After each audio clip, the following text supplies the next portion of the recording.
This video is brought to you by channel partner 4 years running, Squarespace. Stick around to learn more about them, as well as a special offer they're making available through my channel. Hello and welcome back to our regular Steam Next Fest coverage. Though to be honest, last year wasn't quite as regular as we would have liked. 2023 was a very busy year, and it was hard enough keeping up with the games already out, let alone cover the stuff that was still in development. Still, indie coverage is a very important cornerstone of this channel. We've covered many a Next Fest in the past, since they're always full of the most surprising creativity you can find across the entire medium of video games. We also shout out an indie title every single week in our news show. The Put This On Your Radar segment has profiled roughly 150 indie titles over the past 3 years, and we keep a record of all of that over on our Steam curator page. I'll leave a link to that below the like button if you're keen to check it out. So, coverage for this year's Next Fest is a little different because I decided that it would be cool to enlist some help. See, the Skill Up channel is not just me at this point, it's also Austin, who does reviews on the channel, it's Stuart, who helps edit our videos, and it's Edmond, who helps put together the news show. So rather than just me telling you what I thought was interesting, we thought it'd be cool to kind of divide and conquer. We said we'd each play as many demos as we could this week, and then we'd pick our favorite 5, and then Austin would combine all of those to create this video. So today you're going to hear my voice, but you're also going to hear directly from Austin, Stu, and Edmond. And let me tell you right now that they have found some seriously cool shit that you're going to love. The last thing I'll say is that this is a video focused on indie titles, but not everything here is truly indie. In fact, most of them have a publisher, and some of them have a big publisher, like Devolver or EA. But they are all of them games made by smaller teams who don't have the support or resources that AAA studios have, and for us, that's what matters when we think about what we want to highlight here. But if it's genuine indies that you're after, it doesn't get much more indie than a self-published title made by a single developer, and that's exactly what Hollowbody is. I'm sorry, who is this? Oh, God. The era of the survival horror demake is upon us. A little while back we had the excellent Signala showcasing that PS1 style visuals and a fixed camera perspective absolutely haven't gone out of style. Hollowbody is looking to prove something similar, albeit with a visual fidelity that feels closer to Code Veronica than it does Resident Evil 1. Hollowbody comes from Headwear Games, which is a team of one. This is their second release. The first one was the very well received Chasing Static, a psychological horror short story. That one was in first person and had a cleaner look in terms of its visuals. Here in Hollowbody, Headwear have gone for the third person perspective and have opted for a more modern take on the classic fixed camera positions, since here the camera does have a little give as it tracks you around rooms. The visual style, soundscape, and sense of immersion are what really grabbed me here. The grittiness we remember from the likes of Silent Hill 2 is absolutely present, as the bleak and vacant urban spaces combined with the affecting music and strong voice performances all make for an experience that just draws you in. Even the menu is cool. It's a faded, low-res CRT interface that fully commits to the bit. The demo is brief and only has a smattering of combat, and like most great psychological horror games, combat isn't really the point. It's about how much this thing gets into your head and under your skin, and Hollowbody absolutely did that to me as I played through it. Headwear just seems to really get the fundamentals of good classic survival horror, and I'm very keen to get my hands on this one when it releases, whenever that might be.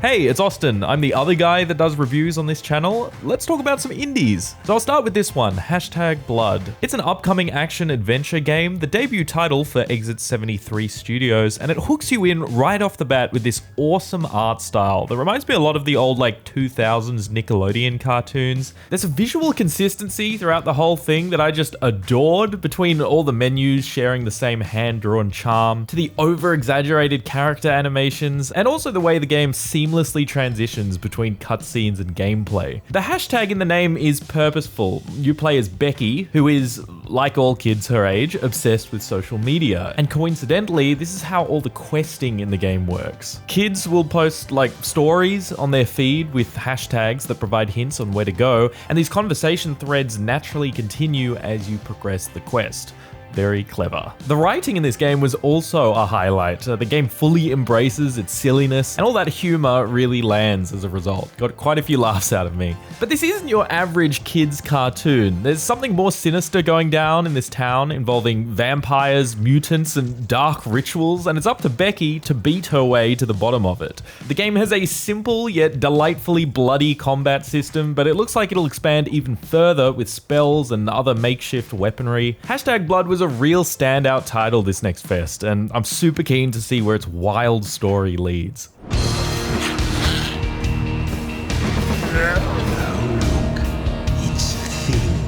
Hello, it's me, I'm Edmond Tran, longtime games journo, and now I'm working on This Week in Video Games. And speaking of video games, Cryptmaster from Paul Hart and Lee Williams is a great looking, old school first person dungeon crawler with a twist.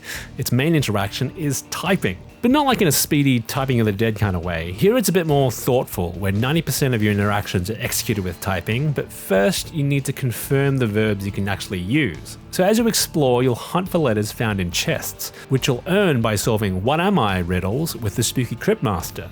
So you'll ask him to describe the item to you with commands like look and smell and taste, and if you can guess it right, you're granted the letters in that item's word, which helps you partially work out what skills your 4 heroes can use in and out of combat, which are verbs like hit or yell or soothe. It's a really cool concept, and it's backed up by a stark but stylish black and white art style, and it's got a really good sense of humour too. These guys are from New Zealand, so of course. Really keen to see how complex this one can get, and definitely one of the more unique demos I played. This one's planned for a full release sometime in 2024.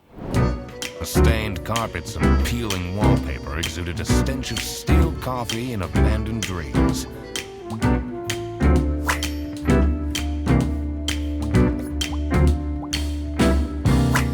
Hey, I'm Stu. I edit This Week in Video Games and the Friends Per Second podcast. Duck Detective: The Secret Salami is a point-and-click adventure oozing with charm and style. You play as the recently divorced Eugene McQuacklin, hot on the case of the lunch thief at the Bear Bus headquarters. The gameplay consists of making deductions, profiling suspects, and piecing together your findings through a Mad Lib-style casebook. The art style is reminiscent of Paper Mario, which immediately drew me in, combining 2D paper characters with 3D environments. These elements add to a lovely, cute experience, but the real star is the voice acting. The duck detective himself has a deep, grisly voice, just perfect for a duck kicking his bread addiction. This fresh smell. Oh, sweet, spongy loaf. You keep me safe at night. The few other voices I heard were great and fit perfectly with the cutesy noir setting. The writing had me laughing to myself and set such a specific tone for the world that Happy Broccoli Games has created. If you're a fan of cozy games, point-and-click adventures, or both, this seems like it'll tick all the boxes. The release date is set for 2024.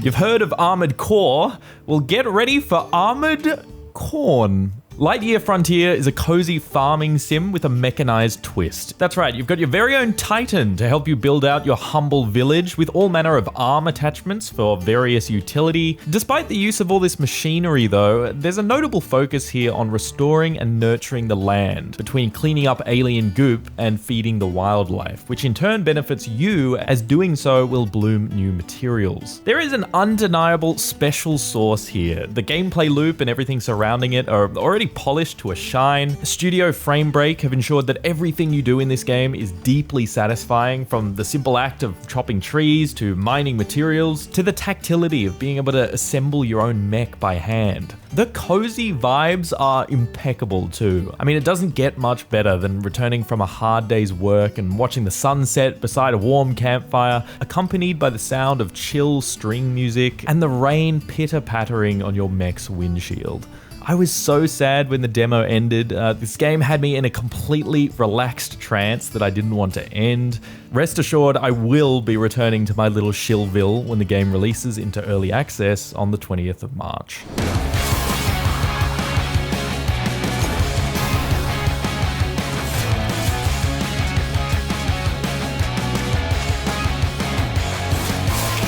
I remember getting an email about this one a few weeks back. I'd never seen it before, and my response back to whoever sent me that email was, quote, What the fucking fuck? How have I never heard of this before? This looks sick, end quote. I never got a response to that, so I assume the email didn't make it through the company email filter. Fair enough, I guess. This is Helskate, and it describes itself as a skateboarding action roguelike. A lot to unpack there, so let's do it one bit at a time. Yes, this is a skateboarding game, and yes, it absolutely plays the same as Tony Hawk in terms of the control scheme and the overall feel. If you've played Tony Hawk, you can immediately skip all the tutorial prompts because you already know how to play this game. And there's a reason for that too, because the lead developer on this worked as part of the Tony Hawk Underground development team. Next up is the action bit. You don't just skateboard around in this game, you also have to kill monsters. You have a sword with a light attack or heavy attack, and the monsters have a variety of telegraphed attacks, including some really clever stuff. It's very cool. Finally, it's also a roguelike, and each run involves unlocking new combat or trick bonuses. I unlocked one where a certain grab would fire out rockets in front of me, and another one where a kickflip would shoot out a chain that I could then grind on. It was totally, oh, it was so good. I spent about an hour with this, and the entire time I was just blown away by how much they had packed into this package, how smartly designed it was, how well the skating controls hold up, all of it. It was just excellent, and you better believe that this one is going to be on my Steam Deck for a very long time when it launches into early access on February 15th.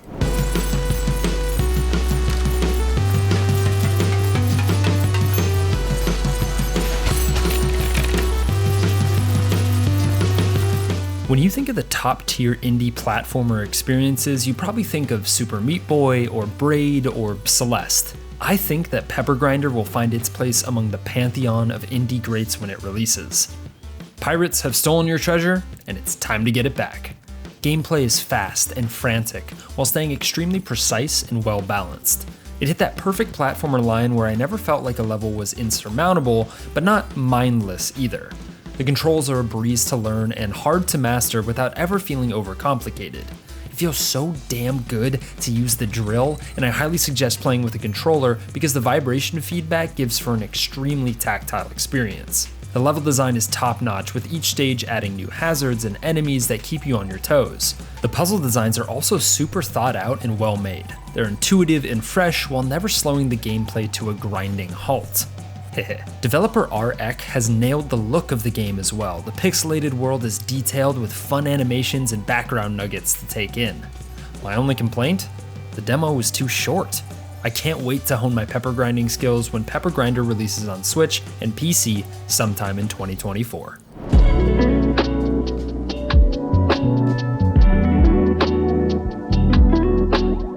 Kind Words 2 from Pop Cannibal might be the most wholesome game you play during this Next Fest, and it's definitely a good one to wind down to.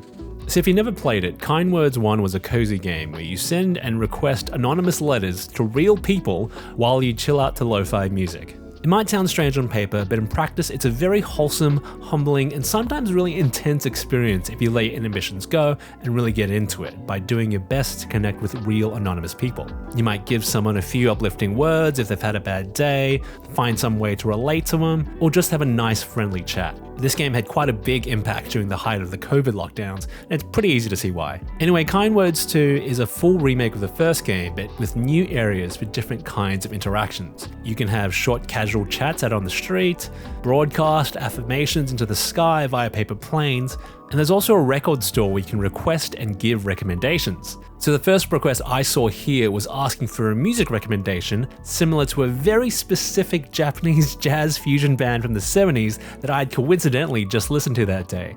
So you can imagine the kind of bizarre and good feels that came from being able to jump in and answer this very, very niche request for someone. Obviously there's a potential hotbed for trolls here, so hopefully the reporting and moderation does its job, but Kind Words 2 is really nice. Seriously, give it a shot during Next Fest. It's good vibes. No release date for this one yet, but you can register interest for an ongoing playtest after Next Fest.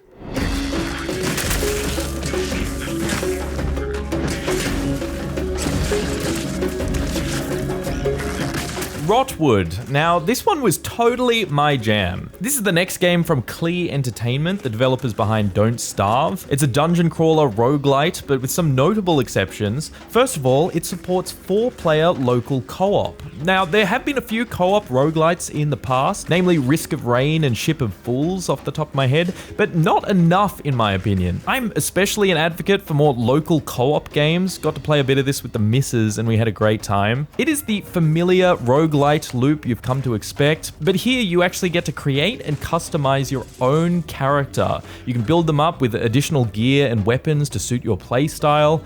This is actually something I've wanted in a roguelite for a long time, so I was pleasantly surprised to see this. There's also a neat crafting system here that uses the materials dropped from specific monsters, kind of like Monster Hunter. Very cool. It's got a funky, almost pop-up book style 2D aesthetic. All the animations are super slick and the controls are very responsive. There is a surprising amount of depth to combat as well, with each weapon having multiple combos and special abilities you can perform, including even the ranged weapons, by the way. In fact, the ranged weapon I used was one of the most difficult to play, but it was really cool to see such a high skill ceiling there. This is already an incredibly tight experience. Definitely worth keeping an eye on if you're hankering for some roguelite fun with friends.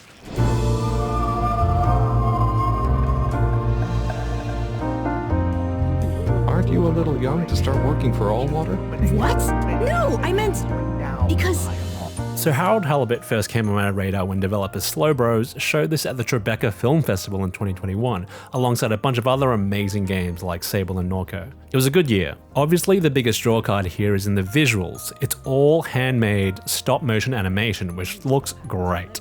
It's a narrative adventure game, so it's got a very gentle pace, which doesn't always make the biggest impact with short Steam demos, but the character work and acting here feels really organic, and it really struck a chord with me where other demos of the same genre didn't. It reminds me a lot of The Neverhood, obviously, which was one of the earliest, if not the first stop-motion animation game. Haven't been many, and it's definitely a story and world I'm very intrigued by, and yes, the visuals have a big part to play in that. So I'll be interested to play the full release when it comes out sometime in 2024, but as one of the most visually interesting games during Next Fest, it's certainly worth a look whether you're into narrative adventures or not.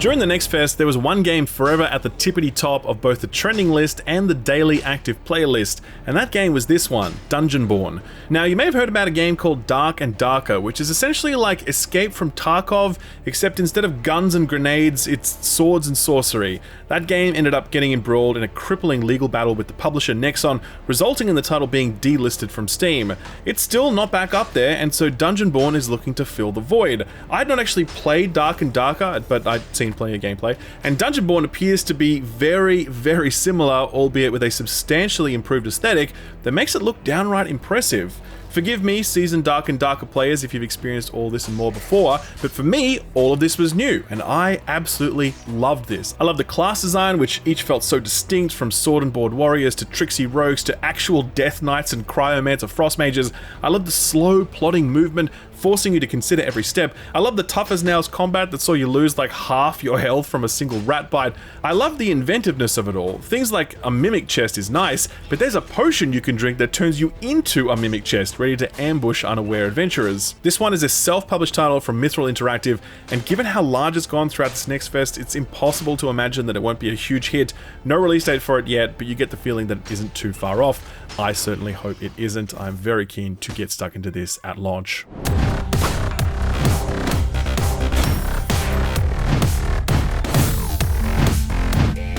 Fairplay Studios has taken tactics-based gameplay from the likes of Advance Wars or Fire Emblem and married it with the storytelling and roguelike gameplay of Hades to make The Lands Beneath Us. The combination pays off and creates a tactical dance as you dodge attacks and make an entrance to slay your foes. What sets The Lands Beneath Us apart is the weapon system. Instead of choosing one weapon to carry for your run or swapping weapons every time you need a new one, each directional input is assigned to a specific weapon, allowing greater tactical maneuvering as you plot your movements to land on the side of your foe with the weapon that would be most effective. The game is difficult in a perfect roguelite way, giving that just one more run feeling. The systems extend deep, adding a skill tree and perk systems that allows for infinite combinations of builds to discover and experiment with, especially since you have 4 weapons at any given time instead of 1. The story feels like it's straight out of a Flash cartoon from 2006, and although the humor is very internet-based, each character is distinct and brings loads of personality to this cybernetic hellscape. No release date yet, but I can't wait to dive back in for another run.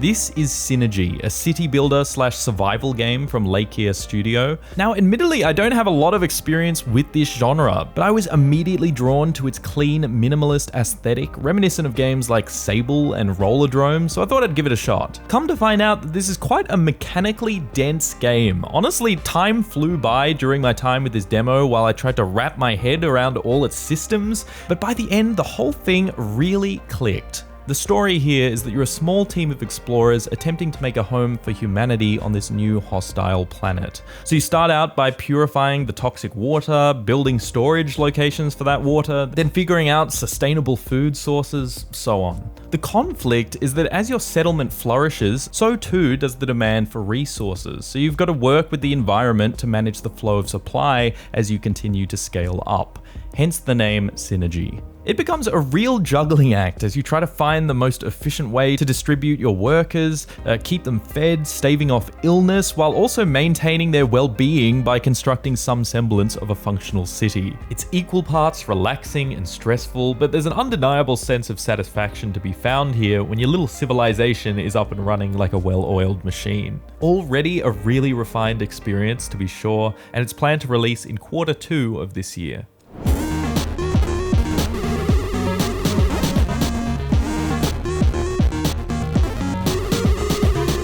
Alright, look, I'm not 100% sure on how to pronounce this one, so I'm going to go with NullPTR. It's an action puzzle game from Jefferson Silver that tries to recreate the process and tension that comes with hacking into a high security computer system. Now, you don't need to know any code, of course, but if you want a game that does need to know code, you should try Hacknet. But hacking in NullPTR is all about guiding your little cursor through grid-based maps, entering gateways to precisely navigate paths, patiently avoiding security systems, opening up backdoors for alternate access, and creating links to download data while a timer ticks down. So it starts off very simple, of course, but once the puzzle mechanics start to stack up, there's a lot more to juggle, and the stress just piles up. And that CRT aesthetic and the crunchy soundtrack really craft that hacker fantasy for you, even though what you're doing is not really hacking. But the concepts are there and they're cleverly transposed. It's very quick to get into and get a handle on, and it doesn't take too long to get the adrenaline kicking in. So that's NullPTR. It's coming out sometime in 2024.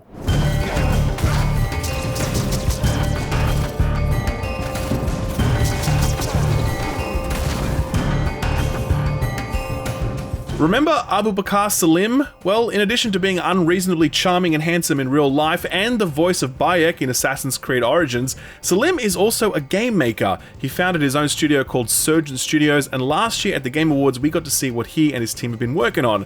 It's called Tales of Kenzera Zhao, and it's a Metroidvania set in Africa that Salim says is in memory of his late father, who put the love of video games into his son when he was just a boy. It was a very moving reveal at the Game Awards, and it didn't hurt that the game looked lovely. Well, I've now played the demo, and I can confidently say that it's not just lovely, it's excellent. The art design is bright, distinct, and unique, really leaning into the African setting to deliver some striking locations and character designs. The voice acting work is top tier, punching well above what we typically get from 2D action platformers. The combat is clever, involving two masks that you can switch between on the fly. One of them focused on ranged attacks and the other on melee. The best part was the level and puzzle design, combining great platforming, dangerous traps, and impactful Metroidvania unlocks that really tested both your puzzle-solving brain and your traversal precision. This is actually an EA game published under their Originals label. If you found yourself enjoying the recent Prince of Persia game and you're looking for more of that, then this is absolutely ringing many of the same bells. It's arriving on April 24th, and yeah, this just looks pretty great. I'm really glad I played this one.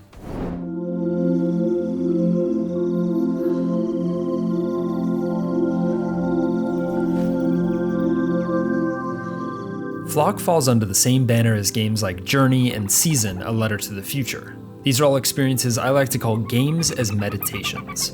In terms of story, there's not much to go off of, but in a good way. You're visiting your zoologist aunt and shepherd uncle after a dense fog swell has enveloped the land they call home. You collect lost sheep and research assistants as you grow your flock and dissipate the fog to unlock the map. The moment-to-moment gameplay is simple but incredibly joyous. The momentum and fluidity with which your mount glides across the landscape allows for glee-inducing moments of blissful soaring, while the mechanics of investigating new breeds of creatures and calling them to your flock scratches the same itch that catching Pokemon or Bugsnax does. What I really want to highlight here is the presentation. The art style is cartoonish and inviting, reminding me of Tiny Wings on mobile, if that rings any bells to anyone. Each biome is beautifully crafted and has a distinct personality from dense forest to verdant grassland, bolstered by the impeccable sound design. The rustling of leaves or grass, the sound of the distant bird calls and chattering of animals in the trees, the rush of wind through your feathers. The world envelops you in its lush sounds and colors, and I can't wait to explore more. Like Journey or even Death Stranding, the game allows for online multiplayer, with other gliders coming and going along their own journeys to grow their flocks. I couldn't experience this in the demo, but I can't wait to see other players' flocks and outfit customizations. Flock doesn't have a release date yet, but I can't wait to explore more of the world that Hollow Ponds and Richard Hogg have created.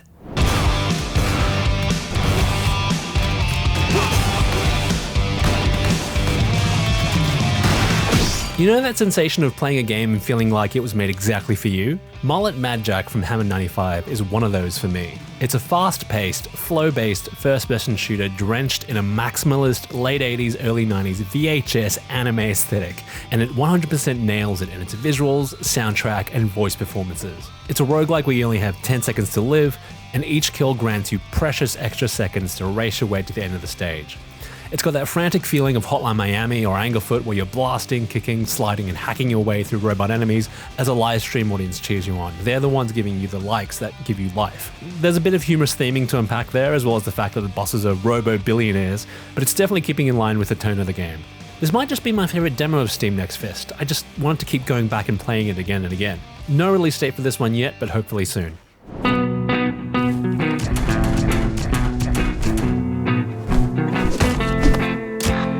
Diceomancer. Holy shit. So, nobody's talking about this game, but of all the roguelites I played during the Next Fest, this is the one that absolutely blew me away. I booted this up and I was like, oh yeah, this is a pretty cute deck-building roguelite. You know, it's got a cute fantasy setting with a boppy tune, a quirky hand-drawn art style, a novel first-person perspective, and some very intuitive card-based gameplay blended with D&D dice mechanics. But then I was introduced to its bonkers twist. So there are cards in this game that allow you to use said D&D dice roll to change any number in the game. And I do mean any number. Oh, is that boss's health too high? Well, I'll just roll a die and, oop, yep, that's now a 1. I mean, it's not just the boss's health though. I mean, you can use it for your health, for your mana, for your currency, literally anything. It isn't just this wild dice mechanic that blew me away though. It's the astonishing creativity on display when it comes to the cards. I won't give too much away, but there was one that allowed me to pull a card from another dimension. One option was a Minecraft lava bucket or a literal Brennan gun. I obviously picked the machine gun, and you best believe when I had a hand of cards to feed into it, I absolutely went to town on these fools. I was just gobsmacked at how wild some of these cards were, how fun the enemy designs are. I mean, that is a goblin with an AK-47. There's a whole bunch of other insane things that I'll let you discover for yourself. Man, just give this demo a shot. You absolutely won't regret it. This is from Ultra Piggy Studio. This is their first game, and I can't wait to see more.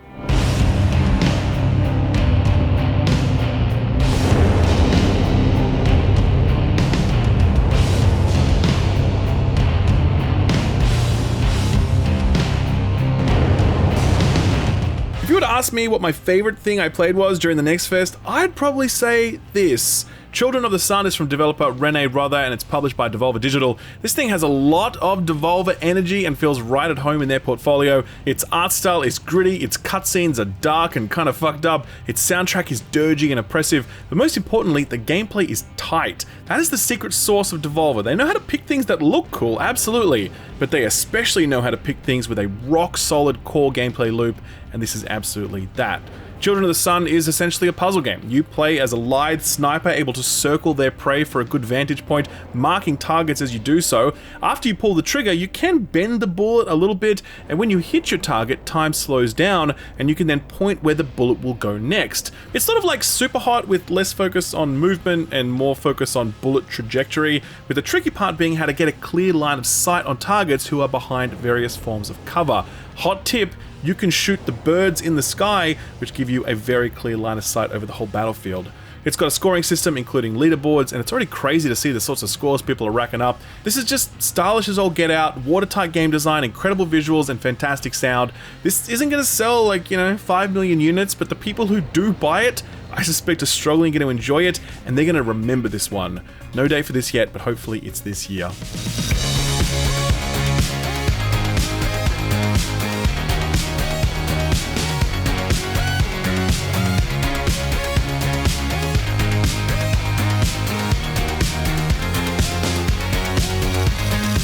So that's a wrap for Steam Next Fest. I gotta say, there were some real bangers in this lot. It really is a testament to the brilliance of the indie game scene that in just a few short days, we found nearly 20 titles that all captured our attention, each with something vastly unique to offer. Such remarkable imagination on display here as well. I mean, between creative twists on familiar genres and beautifully striking visual styles, I highly encourage you to seek out any of the titles here that piqued your interest. Try their demos, shoot the devs some feedback, and pop the game on your wish list, as that really helps them out. There's also a ton of other great titles out there that we weren't able to get to, so be sure to browse the Steam Next Fest for yourself and see if anything catches your eye. Jump in quick though, because it does end on February 12th. I want to say thank you to Edmond, Stu, and Mr. Shill himself for all their help with this video, and also to you guys for watching. I think I speak for everyone here when I say that we had a heap of fun putting this video together. Best of luck to all the devs who participated in the Next Fest. Can't wait to see how all these games pan out. We'll see you in the next one. One question I often get is how to break into the world of content creation. There's a lot of ways to do it: streaming, community building, YouTube, games media, many ways to cut your teeth. Obviously, my stuff eventually ends up on YouTube, but what if YouTube wasn't the right fit for you? What if you wanted to build your own independent gaming outlet or blog, allowing you to talk about games how you like, building a portfolio of work as you did so that you could one day leverage into different opportunities? Well, if you're just starting out, then could I suggest Squarespace? Squarespace lets you build professional-looking websites in minutes. You just select from their extensive list of pre-built templates, customize those templates to your desire, and boom, you are in business. It really is that easy. Squarespace's intuitive tools and huge library of templates make it super easy to get started. If you can handle formatting a Word document or a PowerPoint slide, then you are already well and truly equipped to make a fantastic looking website through Squarespace. Once it's live and your content starts going up, Squarespace has all sorts of back-end tools to help you track and grow your site. Detailed analytics tools showcase what your audience is clicking on, and SEO tools and social media integration make it easier for your audience to find you. It's a simple end-to-end solution that could be the start of your content creation journey if the written word is what interests you. If it is and you want to get started, then visit squarespace.com to start building your website through their free trial. And if you want to get serious, then use offer code SKILLUP for 10% off your purchase of a domain name. Thanks Squarespace for sponsoring the video, and thank you for watching it.